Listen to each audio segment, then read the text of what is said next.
And he said, Mary, you asked too many questions. I hope I'm never satisfied.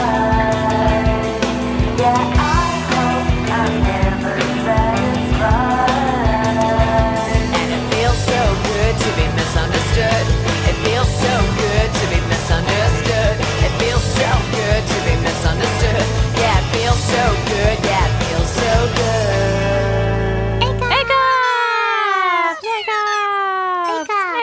Hey everyone, and welcome to this week's A-Cups.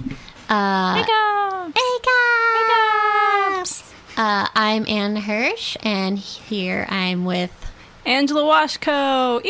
And we are A-Cups, a weekly podcast, and each week we will be inviting a guest and discussing the ways feminism intersects with pop culture and art. This week we're so excited to have writer, poet, and editor of the Illuminati Girl Gang magazine and recent New York City transplant, Gabby Bess, a.k.a. Gabby. Some of you on the internet may know her by that alias. And her new book, Alone with Other People, is out now via Civil Coping Mechanisms. Say hello, Gabby. Hey, guys. And we're so excited to have her. Yay. We'll let her talk about herself in a second, but before that, I was thinking this week, I mean, we touched on this topic a little bit when we talked with Rachel Rabbit White, but Gabby takes really awesome selfies. Oh, thank you. Yeah, they're amazing. And I wanted to talk about selfies because I think a lot of people are criticizing selfies, and then there's also a lot of, like,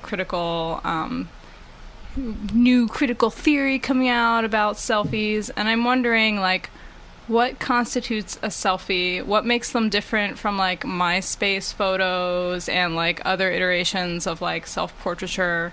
And also, like, what are they really a phenomenon? Yeah, I mean, I think you brought up a good point. I don't really think there's really much of a difference between a selfie and a MySpace photo. I think maybe the format has changed. Like, there's maybe lower angles involved. Like, you know, when you had a MySpace, you'd, like, hold the camera, like, way above your head. And, like, you'd have to have this, like, awful, atrocious angle. And you'd have to be, like, in a bathroom with, like, a weird light. Definitely a bathroom, and your feet had to be, like, visible in the picture as well. Yeah, but now, like, we have the front-facing camera, so it can be, like, at a level of your Or that face. there are different media to put it out through, not just exclusive to one software or whatever. Yeah, and it's a different culture now, I think, but I think it's the same iteration, and I think it's kind of about people wanting to be validated, because with MySpace you had the concept of, like, PC for PC, like, picture comment. Yeah. And so I think it's kind of boils down to, like, a narcissism and people feeling validated in their narcissism, like, okay, I can look at this person who took a selfie and I don't feel as bad about, like, you know, kind of indulging in myself, you know. So are you for selfies? Definitely. I think there's nothing wrong with it.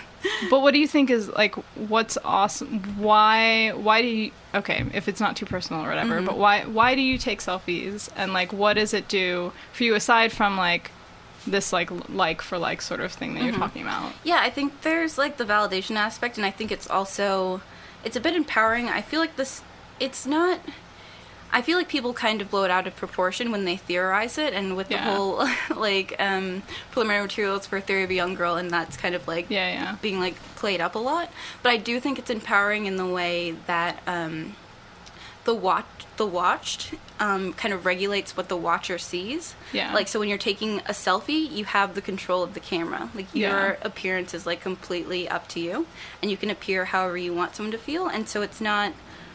Like, I feel like the act of taking a picture is often very vulnerable, because I do feel really self-conscious when someone, like, pulls out their camera to take a picture of me. I'm like, oh no, I don't look good right now. But with the selfie, like, you can completely take your time, you can put on more makeup, you can, like, adjust the angle just right, you can take, like, 6 pictures alone in your bedroom, and you can pick the right one and put that up online, and you can totally regulate your appearance. Yeah. And I think that's kind of, like, an empowering notion, especially, like, for females, because I think a lot of our image gets, like, taken away from us, and so it's kind of like us controlling, like, how we're being portrayed to other people. And what's your stance on selfies? I'm very pro selfie.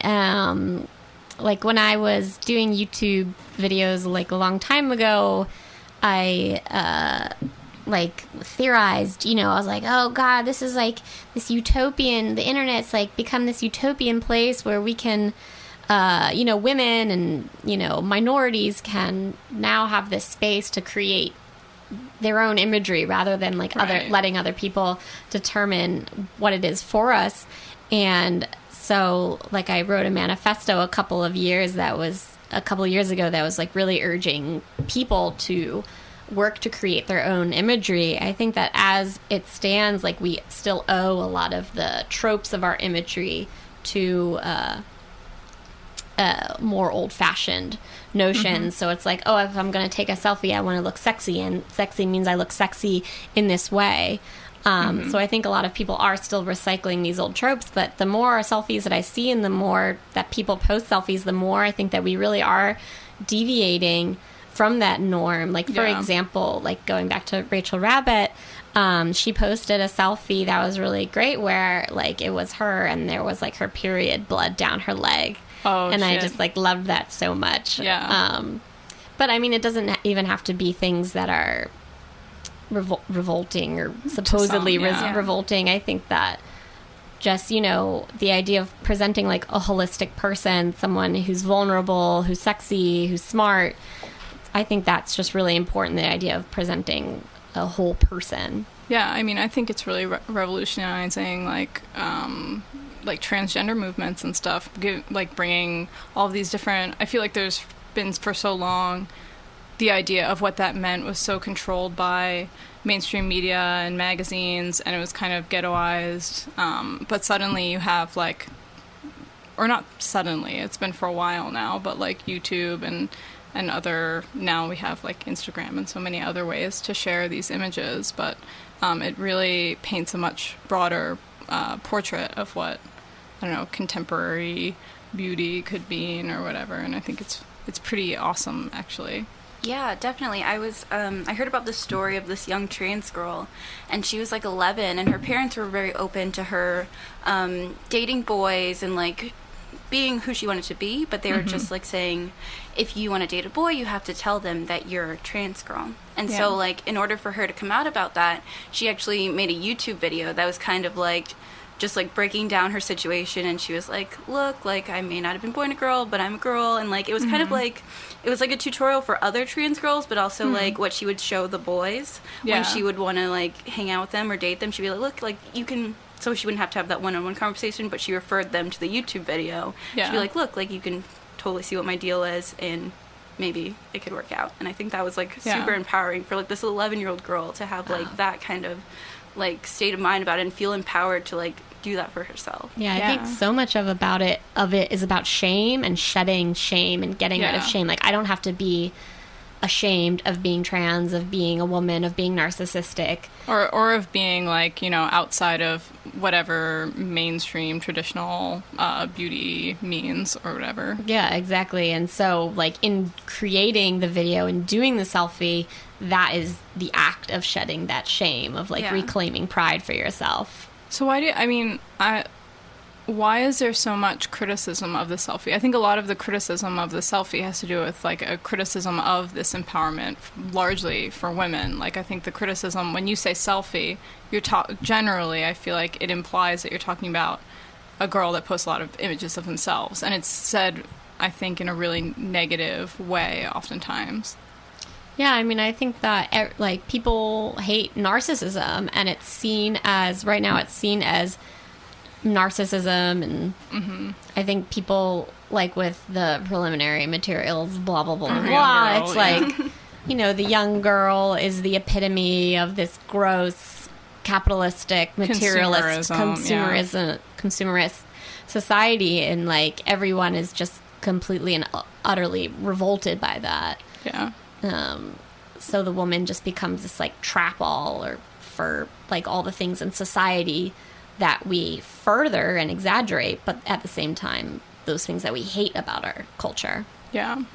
Yeah, definitely. And I think it's kind of seen as like an explosion of that kind of culture of like being like very narcissistic and concerned for yourself. And I think, but when you're looking at it through like a historical lens, like we've never had that before, and it's kind of like a new phenomenon, and I think it's very positive in that light, because it's like, okay, we're being very narcissistic and self-involved now, but this is like, we've never been able to do that before. Like, we've never been able to like control our image to this degree, and I feel like it's kind of like a liberating thing to be able to finally present yourself as you want to present yourself, as opposed to consuming media images. And I think like there's different ways that you could go about taking a selfie. Like, of course, you could take a selfie and be like, oh, look at this new hat I bought, or look at this like dress I bought, and, you know, and that could be like selling something in itself. But I think for the most part it's positive. Yeah, I think that, like what you just said, it's like, I love looking at like other girls and other guys' selfies. I love looking at everyone's selfies. Like, even more, like, I guess when I was young, like a preteen, like I would love to look through magazines or whatever and see the women. What do those women look like, and what do those boys look like?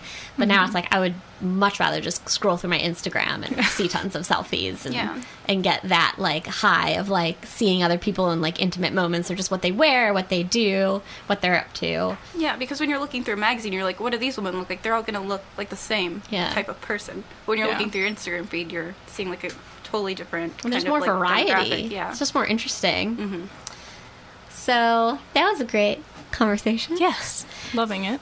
So now maybe, Gabby, you can just take a couple of minutes just to talk a little bit about yourself, your practice, and Okay, yeah. I mean, I'm primarily a writer. I write poetry, short stories, essays. I've been mainly writing personal essays lately, publishing like through venues on like Thought Catalog and things like that. And so I feel like my work is kind of like, I feel like I've embraced it more as like an exploration of narcissism, because I realized that no matter what state I'm in, like if I'm... We have the next door artist in residence at Deep Dish TV is having a little conversation. Sorry if you all can hear it. Okay, I'll just keep talking. Go ahead. I guess. All right.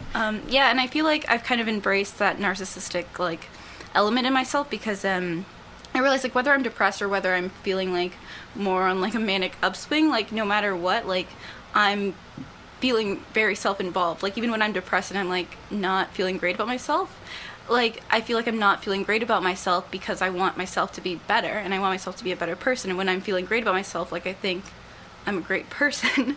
And so like I feel like I alternate between these two extremes that are both extremely narcissistic, and I want to kind of explore that and see like why it's like not okay to just be completely like in love with yourself, because it seems like that's kind of something that's like that's always been kind of repressed, and you're not really supposed to, like, people kind of look down on you if you're kind of like unabashedly just like enthusiastic about what you're doing. Yeah. And it's kind of like there's like a very much an undercurrent of being like self-deprecating and like kind of like downplaying like what you're about, and I kind of like am getting into now kind of just like being completely unapologetic about it. I guess it kind of, this is kind of off topic. I guess it's kind of more of the new things I'm writing, but I was reading a lot of Henry Miller, and he just has this like super aggressive male like voice that's just completely stream of consciousness, and he'll just be like dick this, vagina this, everything, and he'll just be like totally like insane, like when referring to women, like he'll refer to women just like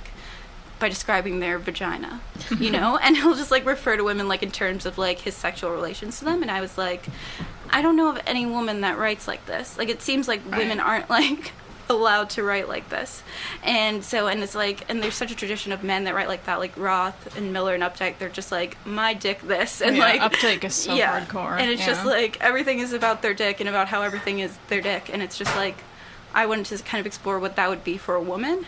And so I'm kind of very interested in that now, and kind of just being completely unapologetic and finding like what would the equivalent of just like bragging about my dick all the time, like what would the equivalent for that, like for that for me, you know? Interesting. Have you found that equivalent? I don't know, like I feel like I haven't, because I feel like I've taken to putting on the persona of having a dick. Like I'll write a lot of poems from the perspective of having a dick, and like so I don't think I found it yet, but I'm definitely playing around with some stuff. And like my first book, along with other people, I think is like kind of the complete opposite of that. And I think it's kind of a more like, it's definitely more like traditionally like feminine, and kind of it's like, it's a depressing book. I think I wrote it when I was like spending a lot of time alone, and I was in college and not really interacting with a lot of people. And so it was kind of like from the perspective of a person that feels like there's such a communication barrier from herself and other people. And so it just kind of like explored language and why it feels like you can like so often not get across what you're trying to express, like even when you're using the most direct language possible, like language is like still an abstraction to like your immediate feeling. And so I was kind of like playing around with that. And it does have like, and I feel like there's kind of like a lot of sex in the book, but it's kind of like from the perspective of like looking back on it. I feel like a lot of the events in the book take place from the perspective of looking back on an event. And so it's kind of like a person being alone and remembering being with other people. Yeah. Do you want to describe anything else before we get into our questions? I don't know. I guess it may have been presumptuous to just like assume that everyone knew what I was about. But yeah, I curate a magazine called Illuminati Girl Gang. It's an all-female publication. I published Anne in it. Woohoo. Yeah. Yeah. She has a really great story in it. And I kind of approached it from the perspective of trying to make poetry and writing more like art, because I felt like, I don't know, everyone viewed like writing and art as like separate things, and I felt like everyone viewed art as cooler. And, really? Yeah, and like writing is something that was like the alt-lit scene seems cool. so much cooler to me in a way. Oh my god, like, no way, they're what? such nerds. I guess like awful. from my like social media awareness of that scene, they just seem like so confident in what they write, and they have the wittiest like things to say. I'm always just like, damn, like I'll never be able to like get that tone. Yeah, I God, think they seem so nerdy to me. I feel like there's truth to what you're saying, because I think like that's in service of kind of making writing more like art and more liberating in what you can do with the format. And so like, because I was looking, like my inspiration for Illuminati Girl Gang came from The Arduous, which is Petra Collins' like kind of collective, I believe. And so it's like a group of all female artists, like photographers, like primarily like visual artists, like illustrators, and they didn't have any writers. And I was like, I feel like I'm doing, like, it's very feminist minded, and it's I don't know how else to explain it, like you said, how Rachel Bobbitt White took the selfie of like her period blood, like it's very much things like in that kind of vein. And so like I found the website and I had emailed her and I was like, hey, I feel like what I'm doing is analogous to what you're doing, but in like a form of writing. And she never emailed me back, which is like completely understandable because people are busy, right? And so I was like, okay, like if I can't like work with this collective, I'll start my own thing and I'll make it more geared towards writing, and it'd be more inclusive in that respect. And so like that's what I wanted to do with Illuminati Girl Gang, like make it an art collective but with writing. But with writing. I think also in your book too, you kind of adopt that aesthetic, because like there's moments where your book feels more like an art piece than necessarily a piece of writing, like with the how to get black rich and the black circles and the text in. I thought that was a really nice device, and I really enjoyed that. Thanks. Yeah, definitely that was in service of kind of making it like blending the two formats of art and writing. And I feel like I don't want to be considered just a writer, kind of like it's kind of my own personal hang up of feeling like writing isn't cool. And so I kind of want to like hang with like the artist and kind of portray myself as that. And so I kind of wanted to kind of figure out a way to get in that kind of scene. Oh. Yeah. Gonna sneak in there with you guys. Yeah, I think like what I have come to conclude is that it's not that writing isn't cool, because I think writing can be super cool. I think writing is the coolest. I think that a lot of writers aren't cool. Yeah, that's accurate. Gabby not included. Or Rachel. Or anyone that we've had on this show. Definitely not included. Yeah, and I think there's like that wave of people that are like making it. Like, yeah. Like Steve Rogenbuck, I mean, he's essentially a performance artist. Oh, totally. But I guess also, like, I feel like a lot of my, like, read on that scene does come from social media and in formats that involve writing, right? So, like, you have all of these writers writing, like, snippets of their own personas, but because that's their medium, in a way, it makes, I don't know, I get the impression that they're, like, the most genius, awesome people from the 5 words that they put out. And I'm just like, wow, how did they do that? And I'm like, oh, they're writers. Yeah, that's funny because, like within alt-lit, and I think within, like, most things that happen online, like, there's a lot of talk of branding and branding yourself as, like, this kind of commodity that can be kind of, like, put into a snippet. Yeah. And so I think it's kind of like, it's in the like name of probably monetizing in the long run, but also in the name of kind of like gaining an audience, because you're kind of coming up as like this person that's just no one, right? Like you just have a blog and everyone has a blog. And so you have to kind of like get an angle, find your brand, and really like push that just as like a company would. Yeah. To like kind of like carve out a niche. Yeah, I know exactly what you're talking about. Yeah. Awesome. Well, let's dive into the questions for Gabby. Great. So you just briefly talked about Illuminati Girl Gang. So I just want you to talk about, I guess I'm curious, you just I was going to ask you what brought you to start it, and you kind of just talked about that. So I guess along those lines, what's been the pros and cons of doing it? Pros, definitely I've gotten like to know so many cool people through it. Like I got to know you through it. Like I knew of your work, and I just reached out to you like in a long shot, because I perceived you as like a big deal, and I was like, she's not gonna want to do my magazine, like it's not a big deal.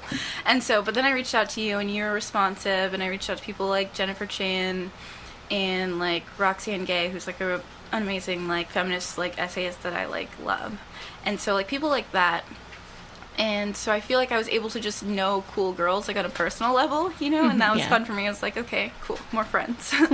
and then also I feel like I served as kind of just like being an example of like not seeing something that you want to see and just making it, because I feel like as a like in addition to not like having a kind of article equivalent to writing, I didn't see a lot of female writers being published in the lit mags that I was aware of.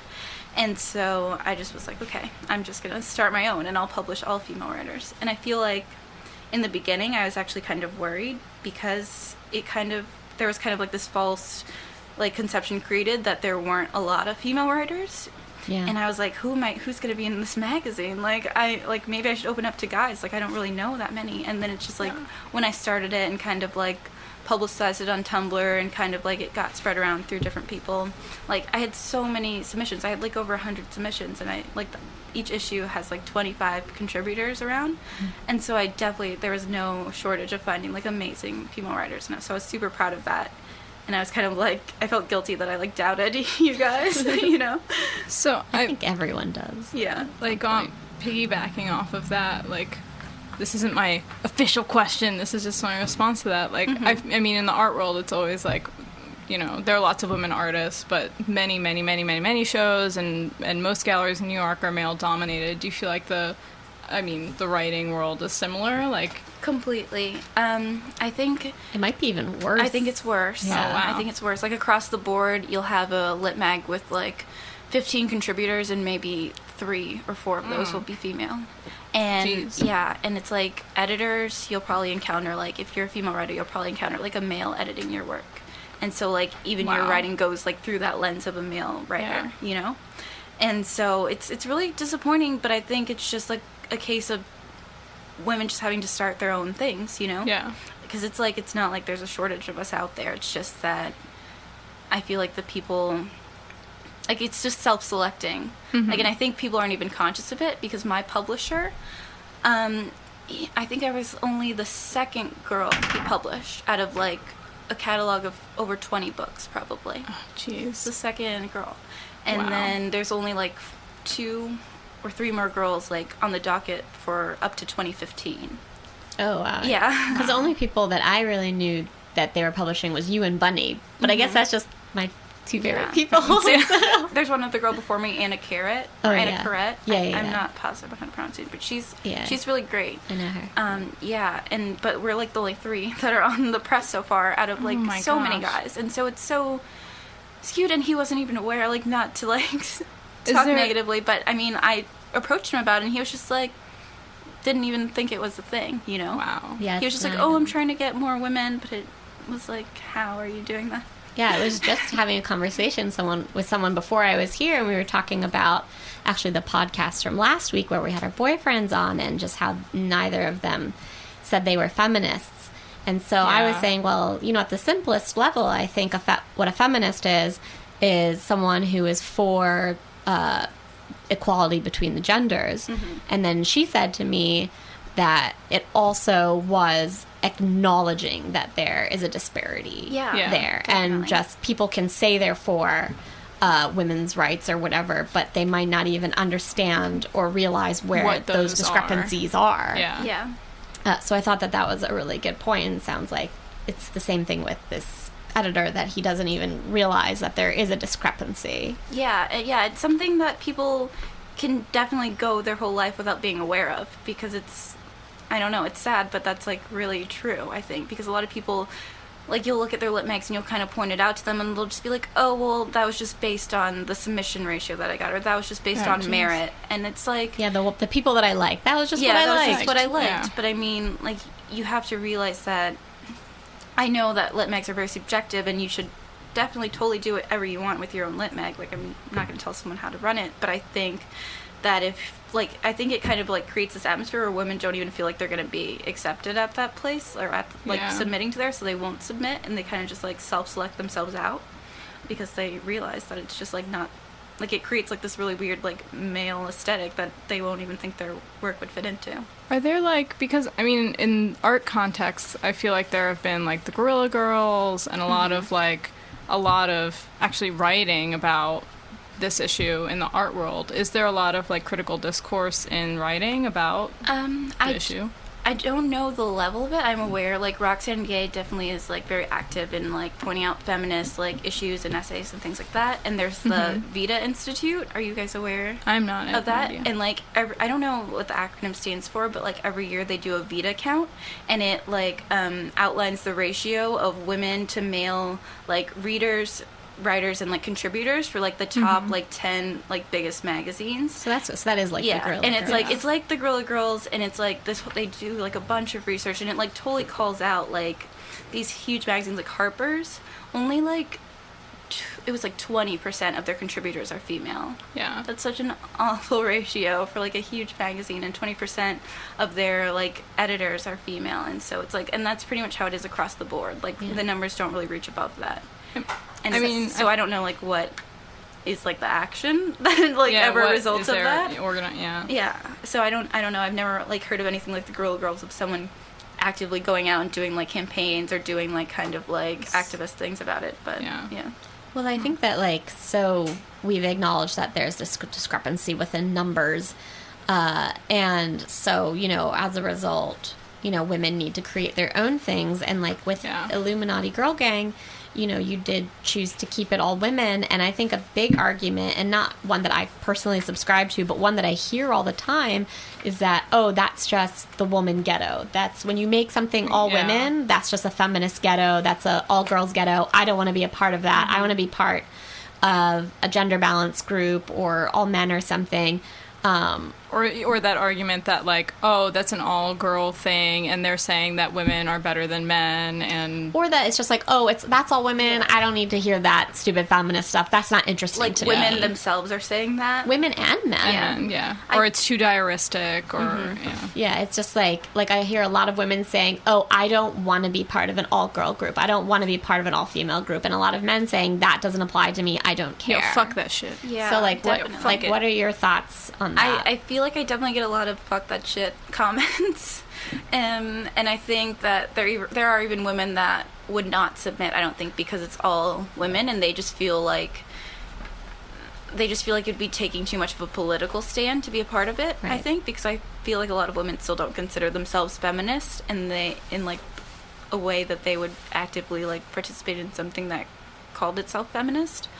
But yeah, I don't know. I don't really have a response, and I do think that's, like, totally valid. Like, if you're kind of cordoning yourself off, you're not really solving the problem. You're just, like, creating, like, a space where it's just, like, it seems like the problem doesn't exist. But yeah, I don't know. I don't really have an answer, I don't think. I mean, I guess it wasn't like a question. It was more just like, how do, like, you personally deal with that, you know, as someone who's, like, a creator of, like, an all-girl I guess I just don't care. You know? Like, I just... And I think, like, the strength of the magazine is ultimately... Like, your answer, in a way. Yeah, and I definitely feel like it's a really great publication, and it's, like, in a way, it's kind of helped it that it had that kind of all-girl angle, because there are a lot of publications and a lot of, like, people that are doing like publications, and so it kind of like a lot of things are just like, oh, another lit mag, or oh, another like it set you apart thing. Yeah, so it kind of like sets you apart in like in terms of like mainstream media and them picking up on it. Like Nylon is really interested in what I'm doing, and like a lot of like random like hubs on the internet will pick it up, and it's just like it's like a story, I guess. And which is like, I guess it's fine. Like I don't know, like I don't know if that's like a good thing or a bad thing. That it's like niche. It's packaged for. It's almost like in a way packaged to be picked up by media in a way, just because of its intention. Yeah, I mean, I think that's fine. I mean, it's not like you were like. I'm just imagining that from the offset, you weren't like, if I make an all-girl lit mag that, you know, some people might not feel comfortable participating in, but is like so only girls, every media source is going to want to cover this. I really doubt that was your intention. I didn't have any intentions, actually. I honestly did not. I was on Tumblr one day, and I don't know what sparked it, but I just did like, I made a glitter graphic, and it said Illuminati Girl Gang, and I was just like, who wants to join my girl gang? And people were totally like, oh, yeah. Let's do it. I think I remember that. And then the magazine came out, I was like, oh, she was serious about that. And I was like, oh, okay, let's make a girl gang then, if everyone's down. Yeah. But yeah, I originally, it was funny because I did have like kind of more utopian hopes for it. Like I wanted it to be a website or even just a Tumblr where any girl could submit to me, and I'd put up their stuff because I wanted everyone to feel like they had a place for their writing. But then it just got like too much, really too much. Yeah, and so I have to like kind of curate it more. Nice. All right. Well, then I think we've thoroughly covered Anne's question. Great. I want to talk a little bit about social media and its impact on like Illuminati Girl Gang and your other writing. I was telling you earlier, but like I discovered you and your work through like a weird like studio visit when I was a visiting lecturer at a university in Finland, and this girl was showing me like these samples of the stuff that she was in, and I was like, Illuminati Girl Gang, like I have like friends in that, like what's up with that? And then I was like, yeah, I'm like Anne Hirsch and Jennifer Chan. She's like, oh my god, like Anne Hirsch is my favorite artist. And then like I came around and it got me interested in it, and I realized like a lot of the artists and like feminist writers that I'm interested in I've actually found through social media. So I'm wondering like how have you discovered a lot of people in the Illuminati Girl Gang, and also like how has social media impacted your work, like distribution, visibility, and also content, and also being able to like unite women in this way? I think, like earnestly, I could say that without social media, I would not have work. Like I wouldn't. And like my closest friend now that I work with on like all of my projects, I met through the internet, and it was just like by chance because she has a lit mag as well. It's called like Shabby Dollhouse, and I was like, and she was like super on top of having everything organized and like having her issues coming out on time. And I was trying to put out the first issue of Illuminati Girl Gang, but it kept getting pushed back because like I was setting up the webpage with like ghetto HTML, and like I just didn't understand like how anything worked, and I was also just being lazy, so it just like kept getting pushed back, and finally I was like, okay, I'm just gonna put it out. And I picked a day, and I was just aware of her lit mag, and I was like, oh, her issue comes out like the day before I want to put mine out, and that may not be cool with her. And so I just like approached her. I was like, hey, like, do you think I could put out my lit mag the day before yours comes out? And she was like, no, that's not okay. She was like, definitely don't do that. That seems lame. And yeah, so she was just like, yeah, why don't you just put it out a week later so we can each have our like, windows to like have our content out. And then from there we just like started chatting like really heavily because we had super like the same interests and everything. And we talked about our lit mags, and like since then she's just become like one of my best friends. She actually just stayed over for like a week at my apartment, and she's coming back like tomorrow.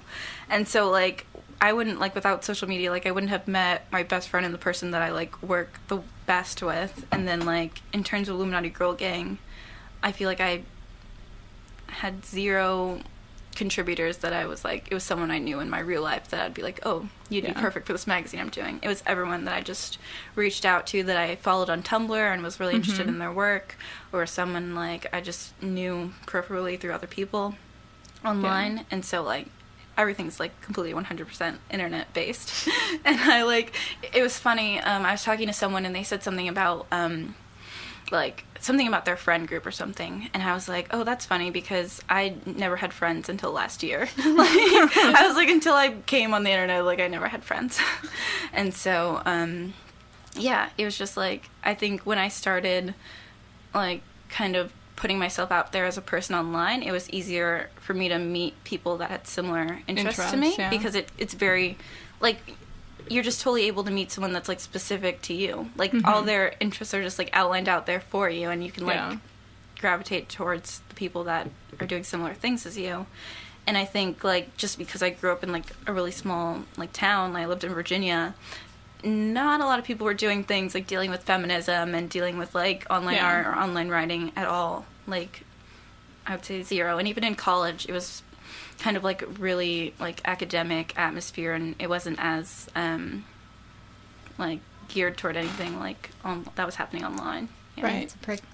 We were just talking about your school that you used to go to. It was pretty conservative, I would say, like fairly conservative school. Definitely. It was in Colonial Williamsburg, and it's like just a town of like octogenarians and then like colonial reenactors, you know, and like sounds wild. Yeah, it was a crazy time, and there's just like children running around in the field like in like little 3-corner hats.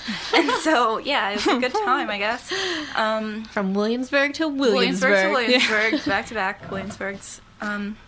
But yeah, and so like it was obviously like totally not my scene, and there was a really like not big but like a prominent like anarchist kind of like crust punk scene that I was like like on the outskirts of, just because it was like the people that were the weirdest, and so like I just kind of like sidled into their group. And so, but yeah, it wasn't really like anything specific to what I really wanted to do, and I don't even think I really knew anything that I really wanted to do until I just started like reading online literature and finding like lit blogs online and finding different people through their blogs and things like that. And so yeah, I feel like now like a lot of the people that I like meet online first. Definitely. And then meet them in real life, which is definitely like counter to what I would say was true like 3 or 4 years ago. It's so exciting to like meet the like, oh, you're so and so. Like otherwise just like we've been G-chatting for months. Like otherwise just like, oh, who are you? Yeah. Like when you're just meeting people that you don't know online first, it's just like, oh, who are you? Do we have anything in common? I don't know. I guess it accelerates the process. Have you ever had like a disappointing, like you have like a really good relationship online and then you meet the person and you're like, oh, not so much? Because I don't feel like I've ever had that. Never had that. It was funny. I had like kind of a thing the other day. I was in Bushwick at just like this roof party thing, and we went into this bodega, and some girl was just like, "Are you Gabby?" And I was like, "Well, yes." And like she was like, "Oh, I submitted to Illuminati Girl Gang," like, and I was like, "Weird." I respected her piece, but like, yeah. But she was like super nice, and it was like so weird that she like I was like she just called me out from across the bodega and recognized me from online. I was like, "Oh, that's such a weird thing." And I totally like I would say like 100% of my Facebook friends are people I exclusively know online, or that I've known online first, and then I met them in real life. Wait, did you say 100%? 100%. 100%. Yeah, because after I left, I think if I was your age, my percentage would be much higher. Yeah. But just because I joined Facebook in like 2004, and I just like friended like everyone I fucking could. Like I had a prior Facebook to this. This one was like, I created this like when I came online. I had like a Facebook when I was in college, but then after I left college, I was like, I don't really care about any of these people. And so I just like deleted it, and it was like after a breakup too, and I was like, oh, I just can't deal. And I just started anew. Well, so our next question, actually, you also just briefly touched on. Oh my god, I'm like anticipating your question. Yeah, you really are. I wanted to ask you about Lucy K. Shaw, the editor of Shabby Dollhouse, who you were just referring to as your best friend. You guys met online. Mm-hmm. So it's apparent to anyone who knows you both that you both have a very close relationship with one another. You're best friends. And I've read pieces by both of you specifically about pieces that both of you have written have been more recent, as like your friendship is relatively recent for both of you, about the intimate nature of your friendship with one another. And I'm wondering how you feel about how you feel writing about female friendship acts within literature, both past and contemporary. Like, is female companionship the new romance? And can a friendship be as rewarding as a romantic relationship? Yeah, definitely. I mean, like, the first thing that comes to mind when I think of, like, well, after Sheila Heti's book, How Should a Person Be, about, like, female friendships, like, the first thing that came to mind was, like, The Awakening. Do you remember having to read that book, like, Kate Chopin? No. In high school, yeah. And it, like, really heavily featured a female relationship, because it was, like, this woman who was just, like, dissatisfied with her marriage, and it, like, featured her and her best friend, and then at the end she, like, went into the ocean and killed herself. And so... Yeah, but yeah, like, those are the only two books I think that stick out of my mind, like, in terms of female friendships. And then there's, like, that Miranda July short story about, like, the lesbians, but that's not, I guess it's an intense friendship. I think I read that, but you read that one? It was a while ago. Yeah. That's in her book. Yeah. What's her book What's called? called? Oh my god, Lucy actually just borrowed it. I was like, the yellow I one. think I love you so much. Something like that. Oh my god, I cannot. Or you are so something, or... It's like, no one belongs here more than you. Yes! Yeah, that's it. Yeah, definitely. Yeah, I think it's, like, super important to write about female friendships, because I think it's very easy to, like, to have a gut reaction from, like, a breakup or relationship and wanting to, like, externalize that in, like, an art piece, like, whether it's in writing or, like, performance or something. Like, that would be, like, the first thing you'd kind of, like, go to is, like, okay, I need to, like, externalize this breakup. And so, but I think, like, female friendships can have just as intense emotions as that. And I think it's even more so because I don't think there's as much, like, self-consciousness within, like, just a female friendship. Because I think within, like, a male-female relationship, there's always kind of, like, even if you've been dating a long time, like, it's always kind of, like, a sense of, like, playing a game and not wanting to be, like, super vulnerable in front of them all the time, and, like, kind of, like, wanting to give them their space, and, like, it's, like, a weird dynamic of feeling like you may be suffocating them, or you may be too, like, far apart. But I think, like, with a female friendship, or with any kind of friendship, there's not as much pressure to be so careful. And, like, a lot of the times, like, Lucy will stay over for, like, a week or something, and I'll be like, oh, when is she leaving? Like, you know, like, and we will, like, get really sick of each other sometimes, or, like, we'll just need our space alone. But for the most part, I think it's just, like, a super beneficial relationship to have someone that can be your working partner and your friend, and also just, like, an emotional support. And I think that, like, in media and in movies, it's not a relationship that's ever shown, but it's so important to, like, a person, you know. And it's like, it's often perceived as, like, a secondary plot line, or, like, a background character that's, like, able to discuss the main relationship with the male and the female about. And so I think, like, it's just so weird that it's always placed as secondary, because I just feel like Lucy's, like, the person I go to now, like, you know, and I feel like she's, like, a main character in my life, and not really, like, she wouldn't be the background character. And so it makes sense to just, like, represent that accurately in my work. And I just think, like, it's weird. We were just talking about this. So, like, she just left my house, and I was feeling, like, sad. And I, like, posted this, like, picture of her that I took on when we were at Coney Island together. And I was like, oh, I miss Lucy, but she's coming back in 48 hours, so it'll be okay. And then she commented, she was like, I'm coming back, like, tomorrow. Like, is it weird that we talk about each other this much? I feel embarrassed. She's like, I feel embarrassed of this Facebook post. And I was like, oh, but, like, what else would I talk about if I don't talk about you? You know? Because it's just, like, we do, like, if you do everything with someone, it's just, like, obviously going to just be representative in other things that you do. Yeah. Young friendship. So actually, beautiful. I mean, female friendship is actually fairly new to me, because I always had, like, mostly male friends. I mean, I've always been, like, an athlete, and, like, also kind of, like, I don't know, alpha female type A personality person. But I now am, like, very happy to have many close female friendships. It's somehow more satisfying. Or I feel like I had the realization that, like, my experience, like, in the world is really only understood by women. Like, my daily daily interactions with people on the street, or, like, how I internalize things is, like, really, I can't really talk about that to any male I know, no matter how, like, close we are. Yeah. It seems funny because I was having a conversation with someone, And I was walking on the street, and, like, you know how, like, guys are always, like, heckling you on the street or whatever. And, like, this guy was just, like, following me. Like, he was following me and Lucy. He was like, excuse me, miss. And we were just, like, kind of, like, scared of him, you know? Yeah. And, like, and we, like, both felt like he could, like, decide to hurt us at any moment. And, like, even though, like, he wouldn't, like, we did feel very scared in the moment. And we, like, I was telling one of my guy friends, and he was like, oh, but he wouldn't have done anything. Like, you know, like, he wouldn't have done anything. And I was just like... You don't know that. You don't know that. Like, you don't know to walk around as a woman, like... It's like everyone actively decides not to hurt you, you know? Or not to talk to you. Yeah. Like, it's their right to say whatever they want to you in public space. Exactly. And it's like some things like that, like, they wouldn't understand, like, at all. Because it would never happen to them. Yeah, they don't get it. Yeah. Because, like, I don't know. I guess I've just always been, like, a really...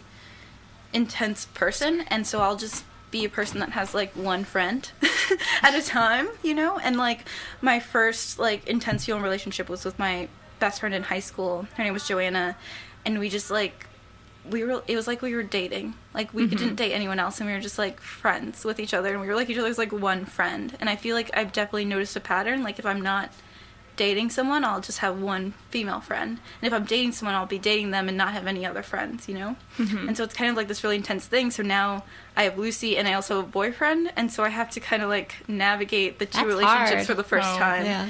And, like, and I was kind of concerned, like, if they weren't getting along or something, so I felt like I kind of had to, like, nurture their friendship and, you know, like, watch over and be like, okay, I gotta make sure my two best friends, like, get along. And so it's kind of funny to navigate a male relationship and a female relationship, because I don't think I've ever really had to do that.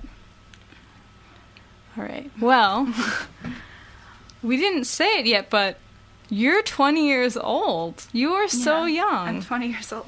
That's incredible. I mean, you're so... I mean, I'm sure, like, this is also probably a focus of, like, response to your work, is that you're so young and prolific. You have a set of sold-out zines. You're writing for all these publications, and, like, you also wrote and managed to get published your first book, which is awesome. Do you get a lot of shit for being, like, younger and driven? Like, I feel like in art contexts, like, this happens a lot. Like, younger artists are constantly sort of being told, like, oh, this has already been done, and you're, like... what you're doing isn't new, you're just young, and, like, I don't get it sort of thing because of, like, generation gaps and stuff. I feel like I personally don't, just because I don't really choose to go through any avenues that would regulate me in that sort of way. I don't really encounter anyone that would tell me I couldn't do something, because I'll just do whatever I want. I'll just start a magazine if I want to do that, or I'll just put up something online if I want to do that. So I don't really feel like I've encountered that as much as someone that's maybe going to school or, like, trying to be in, like, some kind of scene system, or something, or system. And so, and I just feel like I'm also very critical of myself. Like, I'm very aware that, like, a lot of the things that I'm doing have probably been done before. Yeah. And so I'm always, like, constantly trying to get out of my head in terms of that, because I'll, like, for months at a time, I'll be like, I can't do anything that's different. Like, I can't write anything right now. Like, everything I write is, like, ridiculously, like, tried. And so, like, I'll definitely get in my head about that, because I realize I'm 20 and I don't have a lot of experiences, and what am I going to write about, you know? Like, there's only a very limited amount of things I can write about in my 20 years of life, like, 5 of which I was, like, an idiot, because I was crawling around for most of the years I've been alive, you know? Like, I was drooling and eating animal crackers for most of the years I've been alive.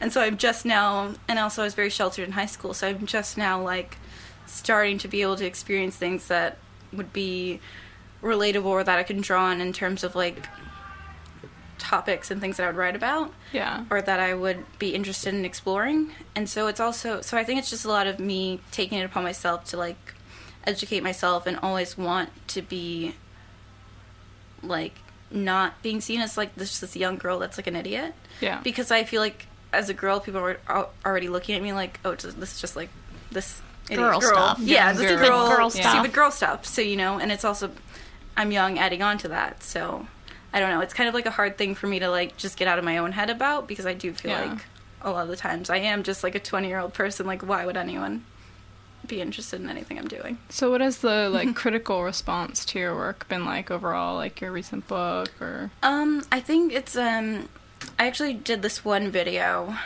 and it was like this really awful, I guess maybe it wasn't an awful poem. It was just a poem that was fine. And like the video for it though was me just like rolling around on a bed and like like I was doing some ridiculous thing with like the covers. It was just like a silly video, and it was like put on HTML Giant, and there's like, which is like a lit blog, and there's just like a whole slew of like these old men commenting on it, like, oh, like, what is this girl doing? Like, she's just like a stupid young girl, like she just thinks she can like show her tits and people will care about what she's writing, you know. And like shit. Yeah, and so like it was like stuff like that definitely I've encountered. Like people just think like I'll do something for like shock value or for just like attention, like from writing about sex or from writing about my body, like for, in terms of like not having any literary merit. It's just like something provocative. Like, provocative. Yeah. And so like I definitely have had responses like that and people like not viewing it as legitimate, and I definitely kind of agree with some of those responses because it was like one of the first things I did, and I was just like a kid, and I still am a kid, just like messing around, you know, so I'm always trying out different things. And so, yeah, but it's kind of, like, super weird when you go online and it's, like, there's just these, like, old men that have nothing to do but, like, comment on blogs and, like, put someone down. I mean, it definitely reflects, like, I guess, a cultural idea of what you're doing means to a certain group of people, which I think is kind of interesting, actually. I mean, I know a lot of people who don't like to read comment sections and don't do it at all, but I think generally it's fairly interesting to get that sort of perspective that you wouldn't normally get, even if it is like offensive or sad or pathetic. So much of it just becomes so repetitive. Yeah, like, that's true. Like, I'm sure if I went to that HTML Giant post, like, I would already know what was there before even reading it. So I feel like at this point, like, I don't even bother reading that stuff. I just already know what's going to be there. And I am actually now just recalling some kind of online debate when I first heard of you or was knowing who you were, like regarding like publishing your writing, and then also like you would post like a lot of pictures of your boobs. Yeah, well, it was like a picture of my boobs, I think. But yeah, just a lot of people kind of being like up in arms about that, and there being like this debate about that. It was like it was to sell the work or something. No, like, it was just like that was that what the criticism. That was like one thing that people were saying. Yeah. It was like the picture was like, it was just like this webcam photo. Like it was super like, it was like kind of like right on the cusp of like people talking about selfies. Like it was like it was like a while before, like 6 months before people were doing it. And so, but it was like I would notice like a Tumblr phenomenon of like, were you ever on Tumblr when they had Topless Tuesdays? No.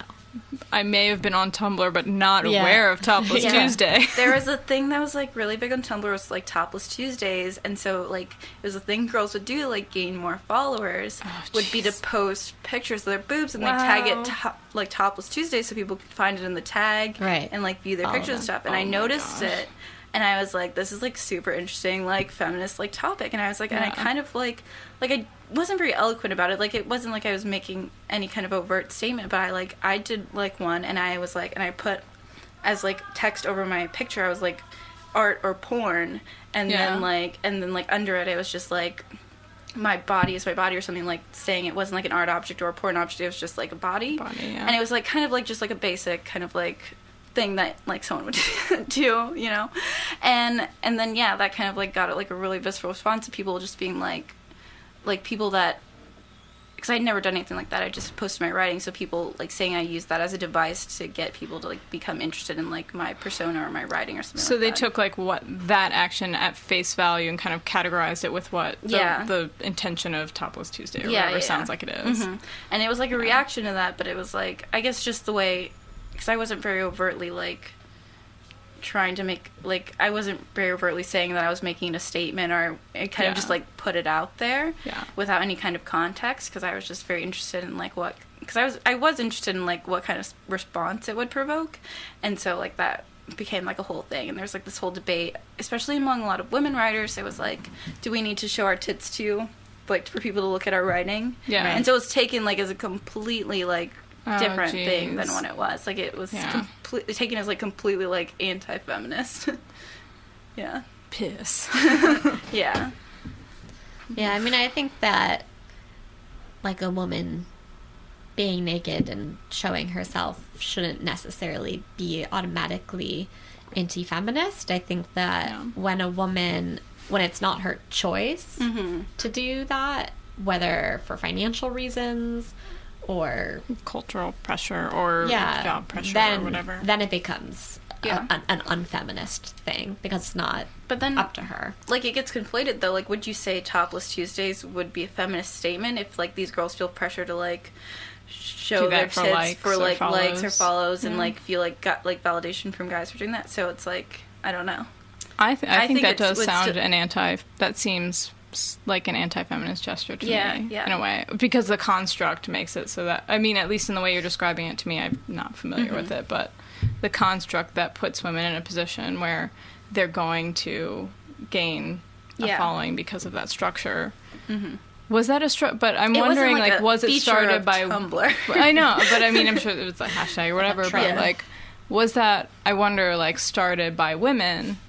Right, that's because if it was a woman's movement, like, you know what, like, we can't find an audience, like, fuck it, we know how to get an audience.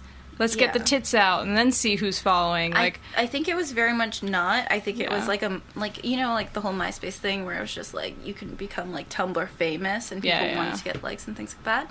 But then I do think, as a reaction to Topless Tuesdays, and the reaction that gained, because people were saying like, were looking down on these girls that were doing it and saying like, you shouldn't be doing this, like, you're not like honoring your body or something like that. There was like a feminist reaction to that, like, and it was saying like, we can do this and it is feminist and we're gonna like show our bodies and we're not disrespecting ourselves. Because there was like this gif that was like kind of circulating around, and it was this girl and she lifts up her top, and like underneath her top it's like this like piece of paper that's like, I respect myself, so I'm not showing my tits, or like, I'm not a slut, so I'm not gonna show my tits. And then so someone else made a gif that was like, someone else made a gif that was like, I respect myself and I am gonna show my tits. And then they like showed their tits in like the gif or whatever.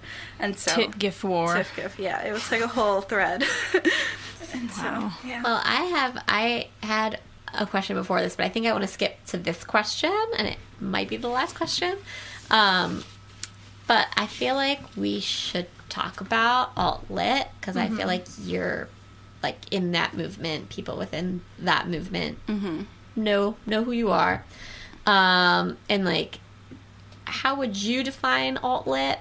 And do you feel that falling under this category has been a burden for you, or has it been beneficial, or both? In what ways? I think it was beneficial when I first started, because it was kind of like an instant community, and it wasn't like everyone was just like automatically like, okay, you're in now, you know, like you still had to like write cool stuff and people had to be interested in it, but it was a lot like smaller when it first started, so there was kind of more of a sense of like friendship.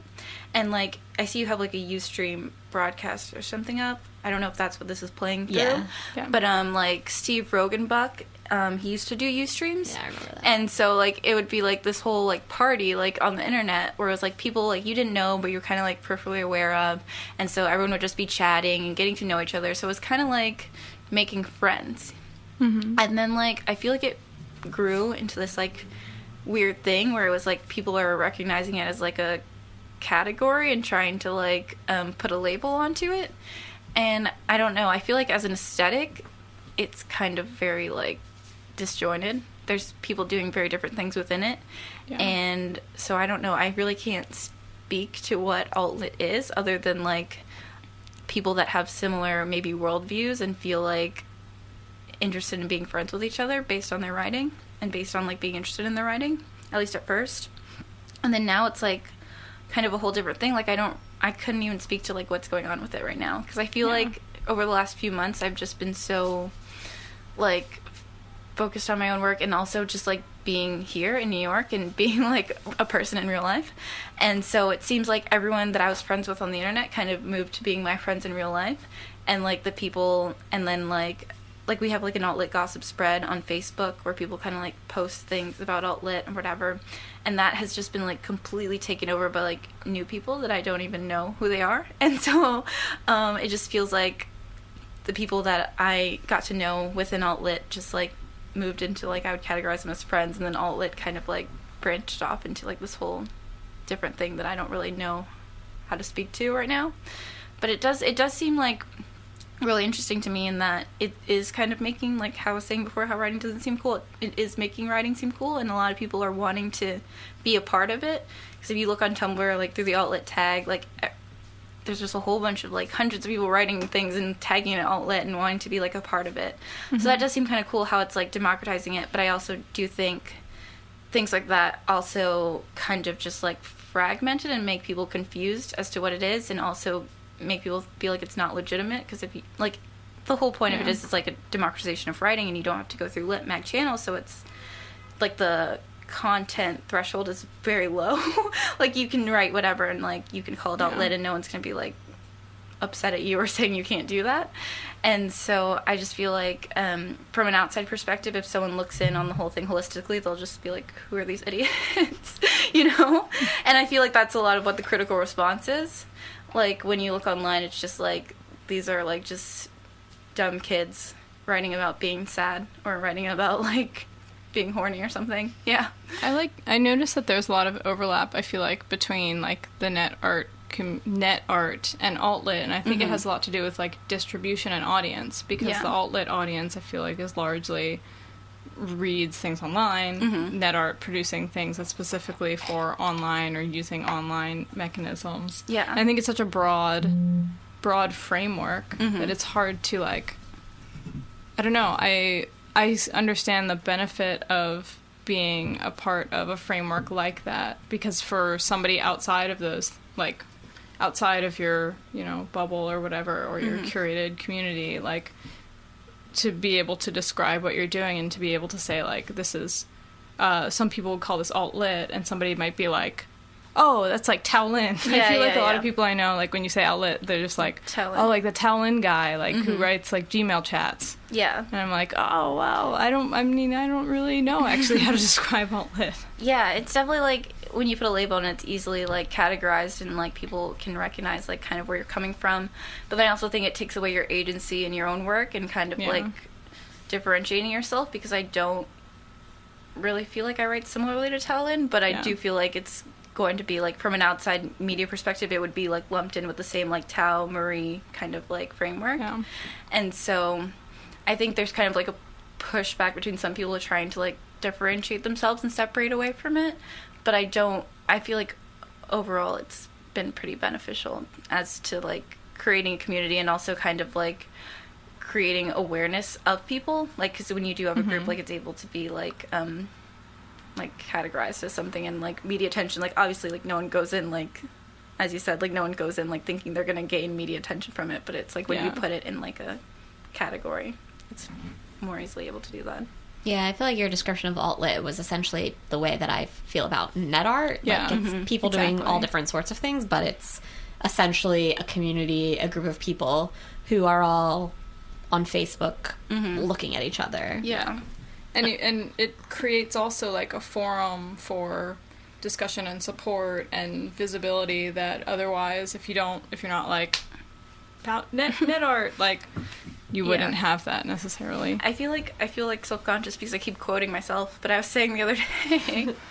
Who else are you going to quote? I mean, I have everything I need right here. But I was saying the other day, because I was at... I'm writing this piece about when I was at the Baltimore Museum of Art, and there was this work called Group of Artists, and it was, like, basically, like, Picasso's mistress, like, the poet Guillaume Apollinaire, and, like, Marie Laurencin, and, like, it was just, like, them hanging out, like, with their dog, and, like, in a kitchen, like, you know, just, like, they were friends, but they're seen as, like, the avant-garde, like, Cubist, like, French Cubist poetry movement, you know, and the Beat Generation, that was just, like, 4 people that were friends. Yeah. And so just, like, any kind of movement that's been categorized as, like, something that's, like any kind of thing that's been made into a category, it's usually just people that have the same aesthetic and get along and want to do cool shit together, you know? And so I feel like when you categorize it, it kind of, like, makes it into just, like, a totally different animal, like, than what it originally started out as. It's just people wanting to, like, hang out with each other. So do you think it's, like, part of a, like... Yeah, because I feel like naming movements used to happen post-movement. Post-movement. So now, do you think it's like a marketing tactic or strategy, or do you think, or is it because like it's something that like maybe press or other forces have done to be able to understand it? I think it was. I don't really recall the origin of the words alt-lit. I think alt-lit gossip was like one of the first like blogs that kind of covered everyone in the scene, so it kind of made it seem like it was like a big deal, like without it being a big deal. Like it was kind of just like people posting to it, like people posting their own work, people posting the work of others that they thought was cool, and kind of like alt-lit gossip had their own awards, and they would like be like best writer of the year and all this stuff. So it was kind of like just like friends like pumping each other up and kind of like getting each other excited about just like writing stuff online.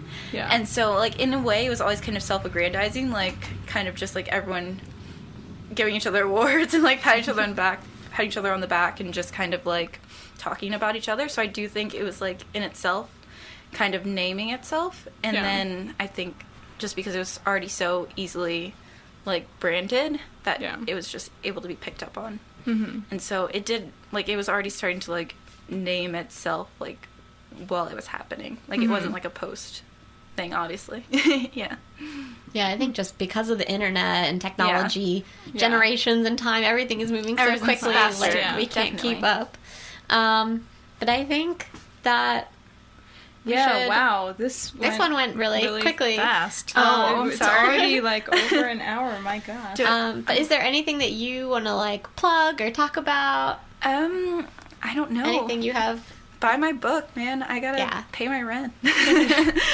She just moved to New York, folks. We wanted to talk about your thoughts on New York, but we don't have time. So we'll just have to ask you later. Angela, is there anything that you have coming up? Oh, geez. I'm moving to San Diego. I know. I have a solo show at a university that none of our listeners will probably go to. But when is that? I think it's in September. I think it's in Austin, PA University in Clarksville, Tennessee. Woo! Yeah, I got that coming up. What about you, Anne? Anything?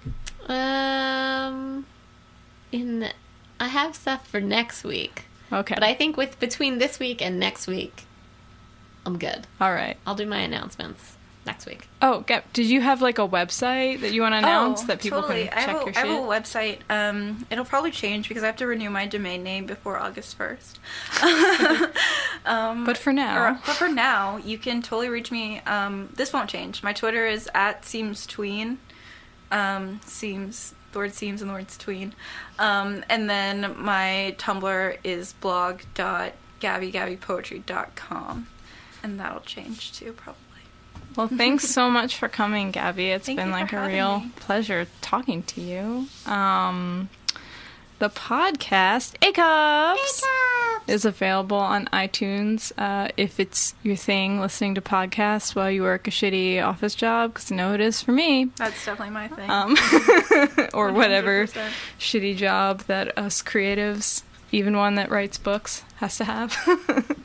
So, yeah, until next week we have Adam Zaretsky, bio artist, runner of sadomasochistic farm, vegetable-producing farm, and general wacko in, I think, the best sense of the word.